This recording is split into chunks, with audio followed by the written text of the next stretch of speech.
Hey guys, what's going on? It is Ash here coming at you today in Clash Royale. Today, we're going to go over the top 10 lowest skill cap cards in the game, something we have never done here on the channel. But first, a quick qualifier or disclaimer.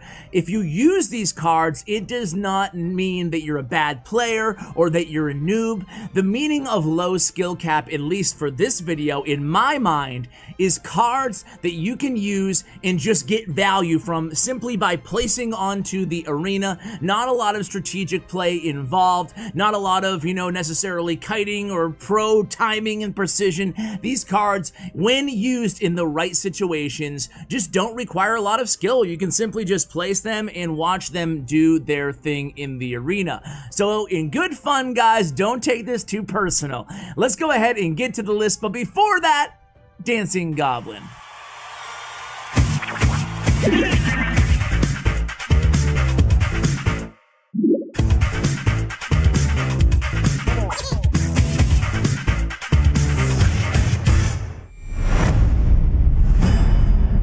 Number 10 on the list is going to be Valkyrie. Now, I love Valkyrie. She's one of my favorite cards in the game. But let's face it, she doesn't require a ton of skills when used in certain situations, such as a bunch of skeletons or goblins or whatever. Anything swarmy coming down your lane, she's got it. She's got you covered. You just plop her down in the middle of all the swarm. She does her whirlwind attack, and that's it. Game over. Well, at least she has to be countered down the other end of the arena. I love Valkyrie, but she presents a ton of value without needing a ton of skill. That's why she makes this list at number 10. Next up is the Hog Rider. Now, the Hog Rider is probably the most polarizing card inside the game. A lot of people love Hog, a lot of people hate Hog. But hear me out here. I think that to have success playing Hog Rider, a lot of success, it requires a very high level of skill. Then why the heck is he on the list, Ash, you idiot? The reason he's on the list is because inherently the skill required to pick up the Hog and play him is relatively low. He's always played 99% of the time at the bridge, at the river. That's it. It's not like you're playing him strategically in any other way. All it really takes to play the Hog is to wait till your opponent has their counters out of rotation and then just spam them at the bridge. So inherently the card is low skill. However, because of all the counters going around in the meta, it obviously takes a high level of cycle skill to have success with the entire deck. So the deck high skill, the card, it's low skill. That's why he comes in at number 9 on the list. At number 8 on our list is going to be the Skill Horde, aka the Minion Horde. Now, it's tongue-in-cheek referred to as the Skill Horde, meaning that it doesn't kind of require any skill to play, right? I mean, as long as your opponent doesn't have their arrows in the cycle, you're looking pretty good with the Minion Horde. At the cost of 5 elixir, it can take down almost anything in its track. Your one worry, of course, is like baby dragon, splash damage, and of course, the opponent's spells, but in a way, it acts as a great source of spell bait. The Minion Horde does so much damage to tanks and basically anything coming down your lane, and it doesn't require a lot of skill to play. You just place it down and hope the opponent doesn't have a good counter, and that's it. Done. Game over, hopefully. That's why Minion Horde comes in at number 8 on the list. At number 7, we have the Battle Ram. Battle Ram is another card just like Hog Rider that is only being played at the bridge, and it's only building targeting. There's not much to it. Battle Ram in hand, plop it at the river, sometimes can be cycled behind the King Tower as well, but most of the time it's being used as purely a bridge spam card. It's a great card. It's an effective card even after the nerf, but in my opinion, it's definitely not a high skill cap card. Again, it's really about knowing what your opponent has in hand for counters and then just using it when they don't have a good counter. That's it. Easy peasy. That's why the Battle Ram comes in at number 7 on the list. Coming in at number 6 is the big fella. It is the Golem. I'm sure a lot of you guys probably had Golem in your top 3, or some of you guys who are Golem players maybe didn't have him on the list at all. I think a lot of this comes down to the personal opinion you have on this card. Wait a second, I play Golem, he's not low skill, Ash.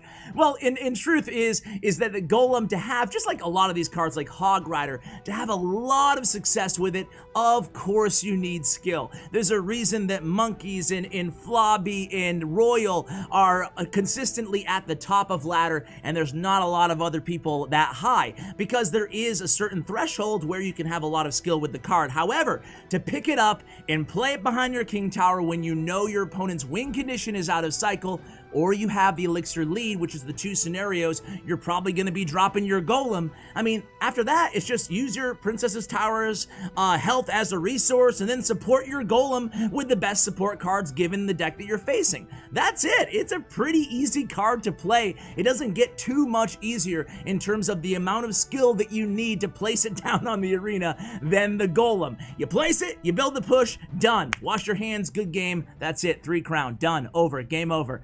That's why it comes in at number 6 on the list.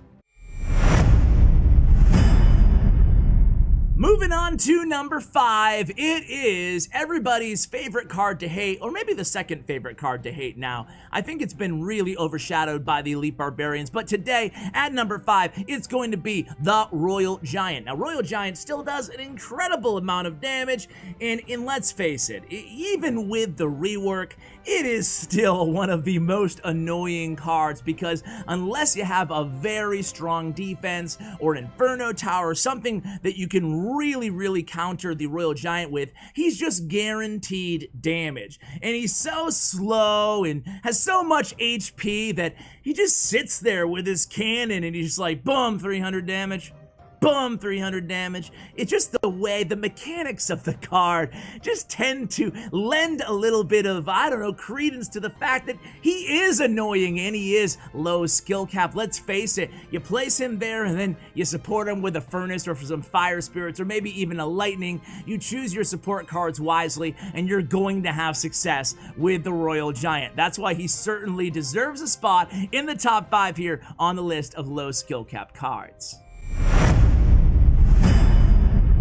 Hey, speaking of the other hated card, at number 4 on the list is going to be the Elite Barbarians. Elite Barbarians is a funny card. It's kind of the opposite of Hog Rider or Golem in my eyes, because it's actually a bad card, unlike Hog Rider in Golem and Royal Giant too.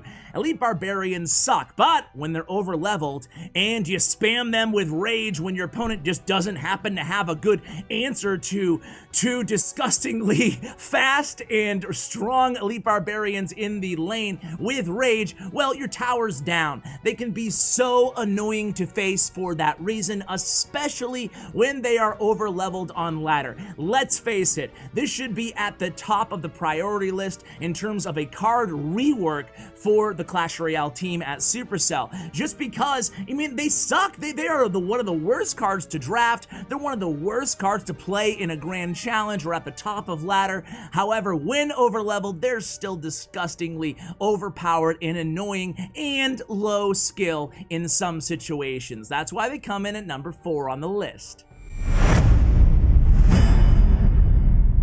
Alright guys, the top 3, and coming in at number 3 is going to be Freeze. It's icy right now inside Clash Royale. Freeze is everywhere, and Freeze can be a high skill cap card in some situations. Knowing when to combo Freeze with that zap to kill Swarm, knowing when to predictive freeze or even use an unorthodox freeze on defense, all takes some skill. However, I'll stand by this. I've said it before and I'll say it again. Freeze is one of those cards that can allow a bad player to beat a good player more often than not. All it takes is one surprise freeze or one big push when your opponent does have the proper counters in hand. You just wait a second and then bump, freeze, game over, GG.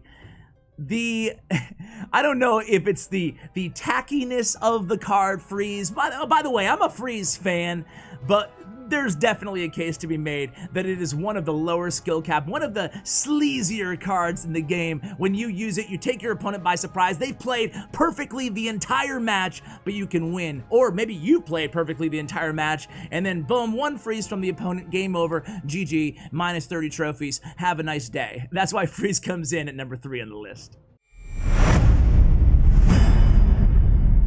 So only 2 cards left, ladies and gentlemen. Coming in at number 2 on my list of the lowest skill cap cards in the game is going to be the Barbarian Hut. The Barbarian Hut has so much HP, even with the small nerf to it, that you can't really use spells on it. And if you use a big spell on the Barbarian Hut, 9 times out of 10, your opponent is really happy because they probably have something else like a flying machine or 3 musketeers or something else like Minion Horde that can bait out that spell, or that they can take advantage and punish you with a battle ram and a Minion Horde, 2 other cards on the list after you fireball that Barbarian Hut. Barbarian Hut can stack up in double elixir time. There's nothing more annoying than facing a Barbarian Hut spawner deck when you just have loads of barbarians coming down the lane. It can be frustrating, especially in like double or triple elixir mode. Barbarian Hut doesn't really require much skill. I would, I challenge you guys to tell me that the Barbarian Hut requires a lot of skill. I don't think it's possible. You just place it down and there it is. It's a value play. You have a Barbarian Hut, you have a bunch of barbarians and a strong defensive unit, distracting unit on your side of the arena. There's no doubt about it. Barbarian Hut's one of my favorite cards to play because I love low skill cards. That's why it comes in at number 2 on our list. Number 1 might surprise some of you guys. Any guesses? Any guesses? It's not Lava Hound, it's not Giant. I think that those win conditions actually do require a little bit more skill than the other win conditions that we had on this list today. However, you can certainly make a case that they do belong here. Executioner, Wizard, a lot of those support cards as well. But no. The card that I'm going to put as number 1, the least skill in the game, is going to be the Royal Recruits. Now, the Royal Recruits are literally the most mindless card that you can play. There's only really 2 or 3 spots that you're ever going to be playing them. You can't play them on the opponent's side of the arena, even when you have a tower down. I guess when you have both tower downs you can. But you're going to be playing them mostly, boom, at the bridge. That's it. Or behind your king tower, boom, or in front of your princess tower, depending on when you need them. And afterwards, you kind of handcuff the opponent in terms of options that they can do. They can't pressure you opposite lane because your recruits take up the whole side of the arena. And that's it. You can support them afterwards if you want to. Maybe a flying machine, maybe a magic archer in the center of the arena. But that's about it. You just plop them down. Oh, wait a second. I forgot. How could I forget that you can split 4 to one side and 2 to the other? Forget it. I'm going to take them off the list after they made that change, making them a very skillful card. Okay. I'm joking. I'm being sarcastic. I don't think they require much skill, even with the 4-2 split. However, they can still be an effective card in a lot of situations. I don't think they're an unhealthy card for the game personally. I know a lot of people disagree with that. Either way, Royal Recruits make number 1 on this list. You can't get very less skillful than plop, boom, 6 cards down, 7 elixir down. You just stare at them, and that's about it. So guys, what do you think of my list, and what list do you want to see me make next? I really love putting out these videos, as you guys know, maybe every once a week or so, just to kind of switch things up, because deck reviews every single day are great, but at the same time, just for my own creativity, I like switching up the content like this. So I hope you guys enjoy it as well. Thank you so much for supporting the channel. The channel is growing, like I said, faster than ever. It's just so amazing when this is going into the 4th year of Clash Royale, and I've never been getting more subscribers and views on my videos. So thank you guys so much.